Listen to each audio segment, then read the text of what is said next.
Hey, it's going down. Finna pull up as we speak on my dog 901 Therapy Guy. Finna pull up. Podcast starts now.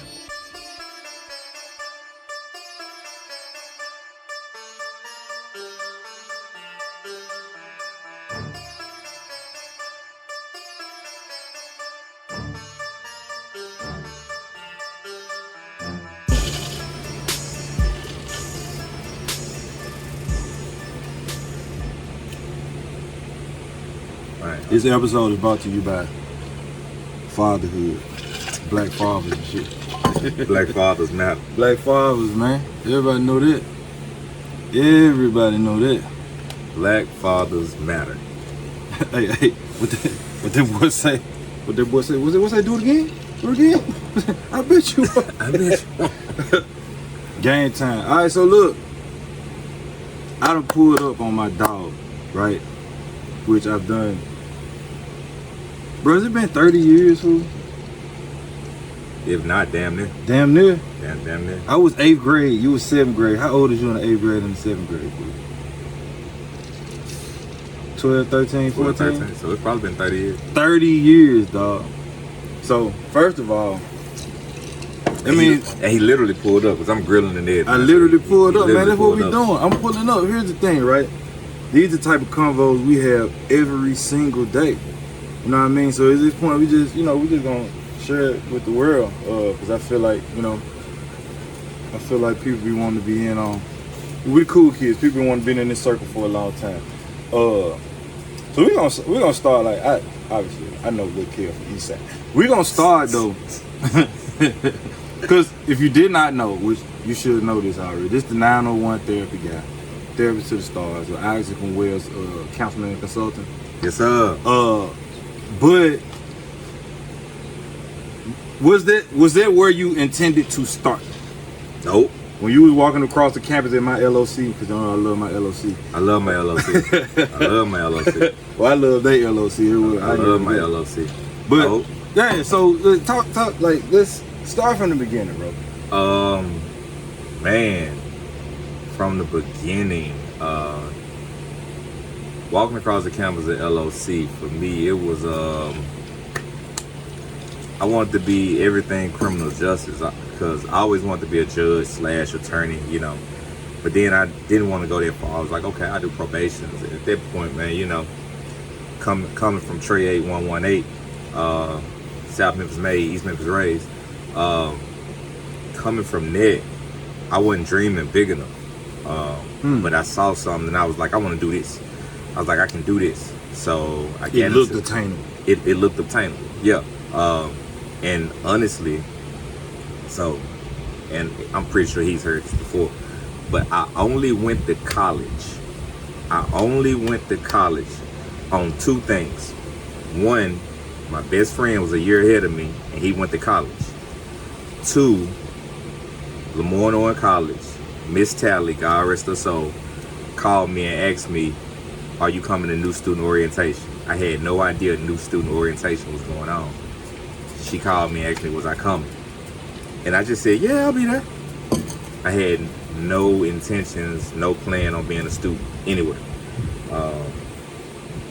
And got the LOC, tried to do the same thing I did in high school, and that didn't work.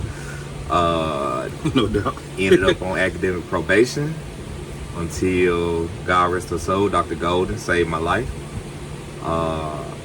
and gave me another chance. And from that day, a GPA of like 1 point something, I finished the LOC. I couldn't finish with a 4.0, but I finished with like a 3.8, something like that. And again, finished and went into criminal justice. So that's where it all started. I started going in criminal justice. For one, this so dope, because like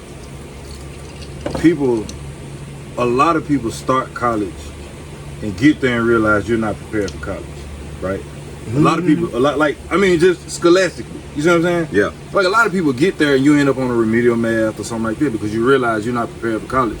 And that discourages most people to the point where they stop, right? So the fact that you in that position that most of us ended up in and decided, whether it came from a push or not, just decided like, nah, this ain't this ain't it. You know what I mean? Most of us flake out at that point. You know what I mean? Yeah. Like so number one, that's commendable to even decide like, man, look, I'm gonna attempt to turn this around. Most of us never even try to turn it around. You know what I'm saying? We don't know if we can. We never even try to turn it around, bro. So that's like kudos. I'm gonna look going forward. You know what I'm saying? I'm giving these the Japanese bow. You know what I'm saying? I was doing it all night last night. Sato, 3 days morning. Nah, man, but so boom. So you went the criminal justice route. So this whole time, dog, I'm thinking you closer to being a Fed than being a doctor. You know what I'm saying? And I did that too. I did. You did that too. I did that. Right. So like, dang. So get up. Good thing. Good thing I ain't never get involved in illegal activities. Right. But so boom. In doing that, how you make that transition? How you make that transition out of like one field and totally like pivot into something different?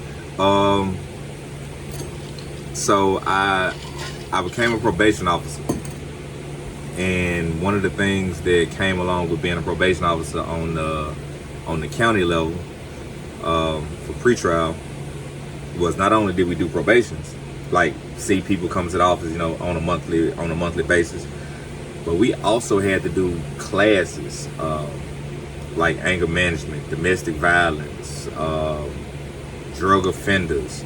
We had to do these different classes, and I was probably 6 months in, and they told me, they had been telling me, they was like, you know, eventually we'll probably have you do some groups. And I'm like, oh, okay, but because it ain't happened, I ain't even worried about it. I'm like, I don't want to see that they come. Like, it's another part of the job, something that you dream. I'm like, I'm like, you trying to add more to my caseload. I already got 400 people on my caseload, right? And you trying to add a new assignment. I'm like, I don't know about that. So then you was ready to run from your blessing. Man, I was listen. You don't even understand. And it wasn't even so the first time that I was supposed to do it, I went to the supervisor and I was like, hey, I ain't never did this before. Can you, like, if you don't mind, just like do it so I can kind of like see how it go. So she stepped in and she did it for me, and I was like, cool. I ain't ever doing this. Nope. I ain't doing it. Oh, yeah. Like I ain't doing it. Oh yeah. Then one day the supervisor was out, and the only person who was there was the manager. So stepped up. Manager comes to me, hey Kevin, need you to do this group. I ain't never did the group before in my life. And then she hit me with, oh, and we don't have any books, so you just kind of got to wing it. Freestyle Friday. Freestyle Friday. And literally from that day, that's where it was born. Like that day started the idea of not necessarily doing corrections or probations or criminal justice, but it started more so into the service of people. So, and then it was like one of them, it was almost cringy because people would say, oh, I enjoyed it. And I'm like, nah, like it was cringy to receive that. And I'm like, I wasn't anticipating it. And then doing it long enough, my then supervisor was like, she was like, you found your pulpit. She was like, let me guess, people done told you should be a pastor before. I was like, yeah, you know, you're a black man, you can speak halfway decently. Everybody always say, got a little morals about yourself. You can deacon boat. You can build somebody's church. Yeah, but at least on the deacon boat, man. At least on the deacon boat, man. Yeah, she was like, you found your pulpit. And then we had a new administrator come in, and he was a counselor. He was a therapist. But he moved in as the administrator of pretrial services. He accepted that position, and when he saw me work, he told me, he said, Wells, you clinical, you just don't know it yet. I was like, what that mean? What you talking about? Right. Like, he was like, you need to look into doing something more. He was like, you get it. And next thing you know, So in school. So what I'm hearing is again, right? This man got so now mind you again, I was the friend that went to college a year before, right? And now he got more degrees than I got good knees. I don't know if you see this. If y'all familiar with Sanford and Son, what group did they want to see and they got put out the club for? We want the 3 degrees. I got 3 degrees. Man, ain't getting it, man. But look, the second one was some. We ain't gonna worry about that one. Do what I heard though, right? Like, even when the light clicked after their first class, right? It still kind of seemed like it was more of a, hey, I can do this. Not necessarily yet, or I want to do this. I'm supposed to do this. Do what this sounded like. Right. And then like enough people come to you, be like, hey, bro, like this, you helped me, and now it's a different. Yeah. Yeah, that's dope. That's dope.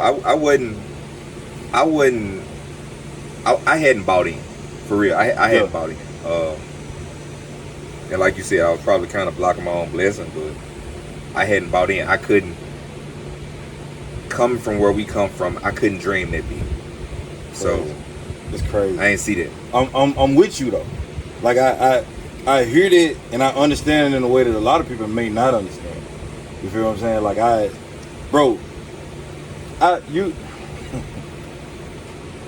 so I got a lot of former friends that I know. We'll just say that they're no longer friends, right?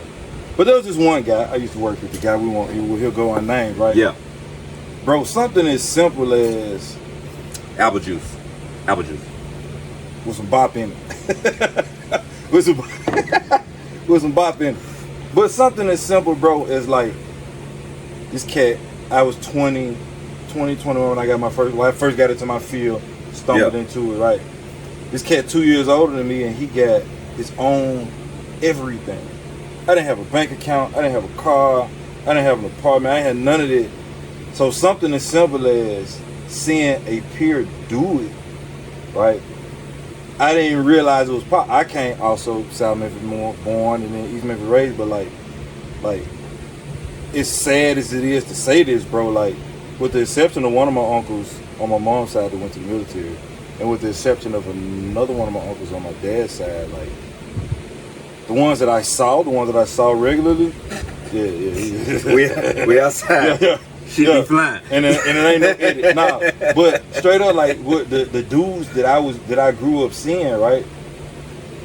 Some of them, my whole life of seeing, I saw uncles that didn't have a car or a place. Not in my lifetime. Yeah. So to see a cat 2 years older than me doing all this, it looked and seemed achievable. Yeah. Right? So sometimes it's just like being put in a space where you see somebody doing some shit that you ain't even never thought about whether you could do it or not. Mm-hmm. You know what I'm saying? Like, it ain't even fathomable. It wasn't even nothing that's on your radar because you don't think it's something you can do. You know what I'm saying? So, bro, that's why I always, like, my most important degree for me, out of all of them, my most important one is still LOC. The one you don't even use no more. The one I don't even use. I don't use the paper. I use all the lessons that we learned from LOC. Like, bro, I came up under some amazing people who were instructors, but I also came up under a good brother, and I watched him. He didn't know I was watching him like that, but he may see this on Facebook and to the world now. He's just Pastor Earl, or Pastor Dr. Earl, or Dr. Pastor Earl, or whatever. But you gotta put respect on all them titles. Right. So, but that was one of the people who I watched. Like, I was like, okay.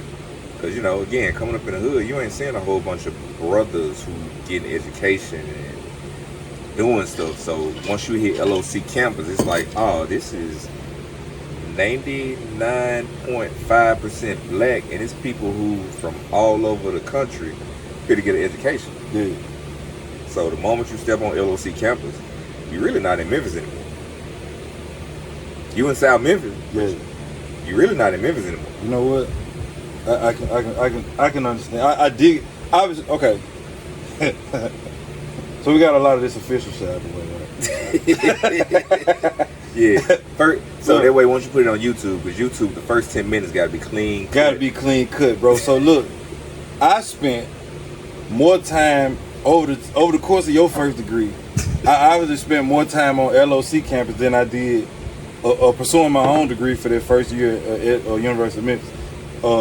it's crazy when you say people from all over the country. Anybody that's never hoop with me, right? Sometimes I wear it on the t-shirt. I say big guard, okay? Okay, 6'1" now, 200, way more than that need to be. But I'm saying big guard, you know what I'm saying? I grew up a Penny Hardaway fan. Shout out to Memphis State. But the term big guard did not come from Champ. I didn't make that up. The nigga from Milwaukee, remember that? Yep. We were hooping up there. Yep. Big guard, bro. Like he wasn't even 6 feet. He just was, you know what I'm saying? My boy Ro. Ro, bro. Boy Ro. So, man, yeah, LOC was a dope place, bro. Like, also the time that I spent up there, what a lot of y'all might not know is that, okay, of all of my like social media followers or whatever, like a lot of people have seen me with a mic in my hand somewhere on somebody's stage or something like that, right? But the furthest I ever got in doing it, right, I was actually being managed by a college student who was pursuing a degree, right? You know what I'm saying? And bro got us all the way to Manhattan, New York, New York, New York, big city of dreams. Like we was out of here. We thought, man, we thought, man, we was out of here. But now, like bro, the thing about it, man, like one of the reasons I wanted to talk to you first is just like because the story's so layered. Yeah. You know what I'm saying? Like, the story's so layered, bro. Like, and, you know, we won't get into what and who you grew up around. Like, although, like, you know. It's a whole different story. It's a whole, but it's a lot of love. And I learned from, and one thing I always say to people when I'm talking about me and you, fool, like, bro, I appreciate the fact that, like, you shared like your family unit with me. So like I grew up with just women in the house. Yeah. You see what I'm saying? And so like, so T and Fred, like this big bro. You know what I'm saying? Mm-hmm. Chris and Ken, there's Unc. There's Unc. You feel me? So like, bro, it just, that's the thing, fool. Like, I saw the whole story, bro. So like to see you at the place where you at now, like, it's probably nobody that's more proud, bro. And that's keeping it a bean, dog. Like, I appreciate that, bro. Because I know what it could have been. You feel what I'm saying? Like, because everything that you end up doing, it was a decision that you made to not do what was placed in front of you. Yeah, it was literally right there in front of me. Yeah, like, you had to make a decision to go against that grain every time, dog. And so it wouldn't have been hard to join that business at all. Like at all. And so, you know, and we want to talk. Hey, I didn't say no every time. He said no most of the time. I said no a little less times, but and I will say it was some folks who would be positioned ahead of me, who maybe saw something in me and be like, no, I don't want that for you. Like, no. Which is what it's supposed to be like anyway. So that's a real OG. Like if you know what I mean? It's kind of like but it wasn't always family. Sometimes it was just. Oh yeah, that's what I'm saying. Like just somebody that's been seen it to see better for you. Like that's what they're rolling tail, bro. You're supposed to do that. Let's take 5 seconds. Oh yeah. Now do you? We rocking and rolling, man. We might cut it, we might not. Man, I might cut it, I might not. Might cut it, might not. Man, I'm gonna lean back and let him get a look at this tomahawk you got over here, cuz. Oh my cold. With Bevo ass. And he cold.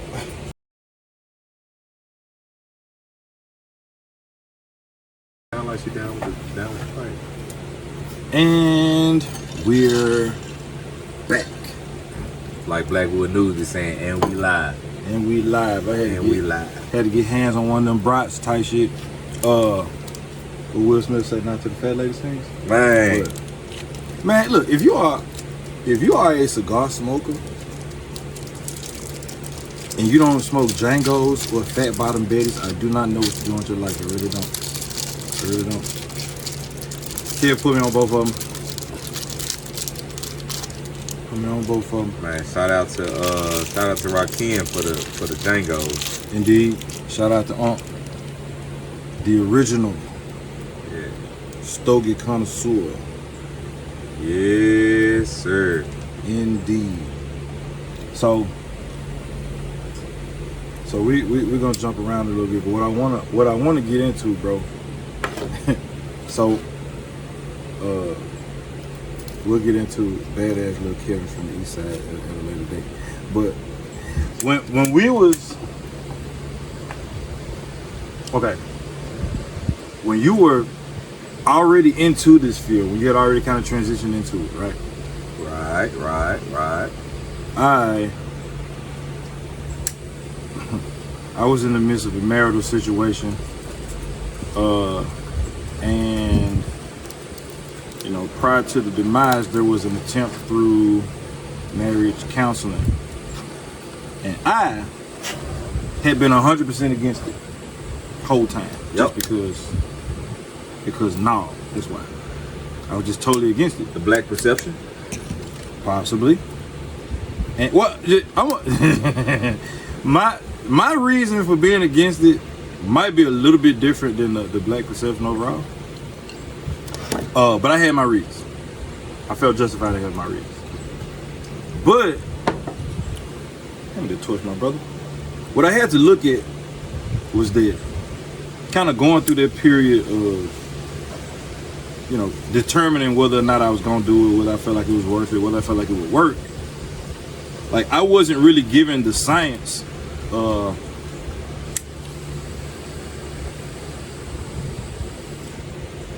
don't think I was given the science the respect that it like deserved or required. And I literally had to look at it and say, I can't poo-poo this whole therapy thing, because it really hadn't dawned on me, like, bro, like, your brother is a therapist, fool. Like, how do you not look at therapy seriously when your brother is a therapist?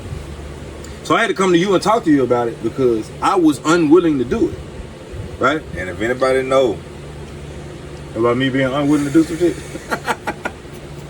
Camp. How many people have you seen me argue with at one time? Listen, that man is truly his zodiac, Taurus, the bull. That man is true to that. Like, it's like, if I know I want to start an argument, if I know I just feel like being petty, then I can easily be like, man, you know, MJ is forever the GOAT. I don't. For those of you who really follow me on social media, like, I don't really do the MJ debate, the GOAT debate. I won't say he ain't the GOAT, because I feel like it's subjective, right? Until there's an ironclad, like, concrete criteria, I don't really like to get into that. But other things, I will argue with 200 people that have the same point, and I have a different point, and I will roll with my point because I believe in my point. He might be able to sway me, but most of y'all can't.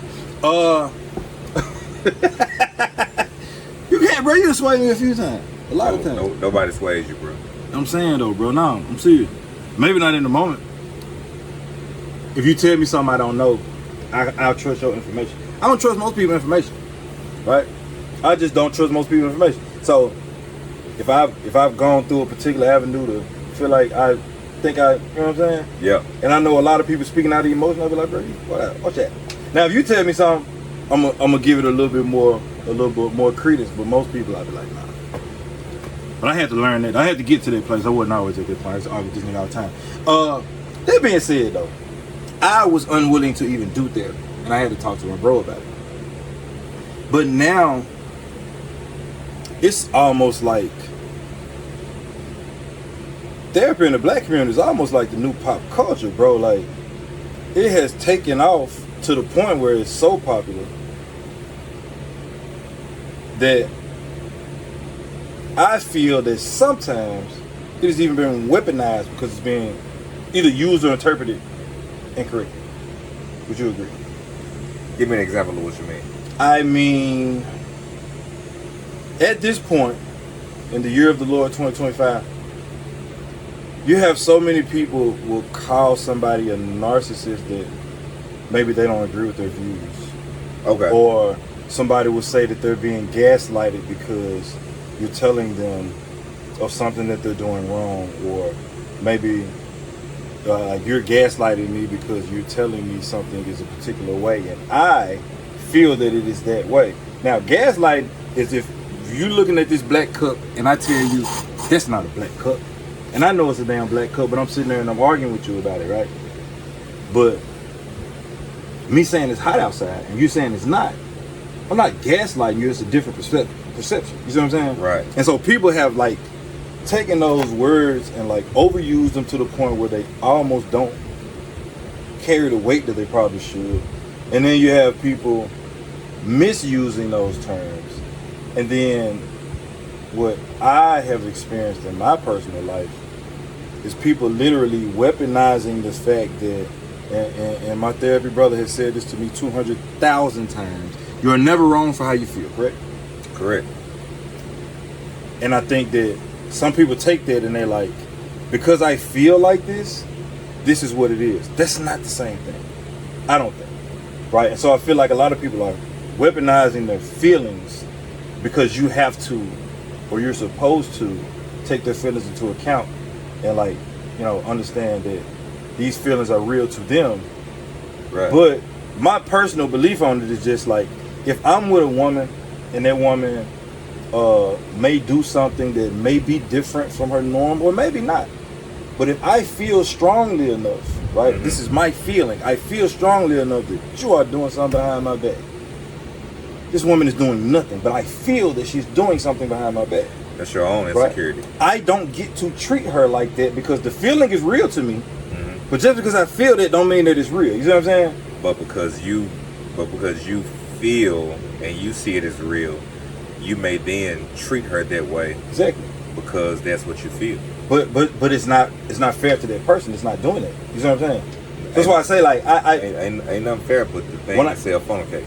I say that all the time. But that's it. So when I say weaponizing feelings, that's what I mean. Like, because I feel a particular way, it don't even have to make sense. I feel like this, so it don't have to make sense. And it's just like, I get that you feel a particular way, but like and I had to learn to deal with my feelings just in general, because I just kind of wrote them off. And then like now understanding and realizing that like feelings are a very big part of the journey, right? So I have to let them in the car, but I don't give my feelings the keys. They're too fickle. Even my own, and I'm man enough to admit that. You see what I'm saying? Like, but most people won't. And so most people roll with their feelings and they make their decisions based off of feelings. Yeah. And it's like, I can't decide to treat you a certain way because I feel like you're a certain type of thing, and you've never done anything that proves that. You see what I'm saying? I don't get to do that to you. Or I shouldn't be able to get to do that to you. So when I say weaponizing feelings, that's what I mean. So do you think that now that's probably always happened.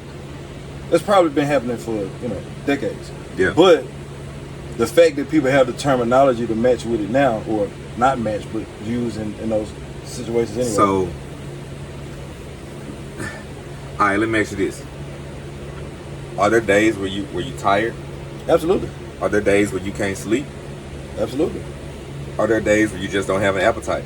Absolutely. I don't know, not very many. I eat, but yeah. Are there days where you just feel unmotivated? Absolutely. Okay.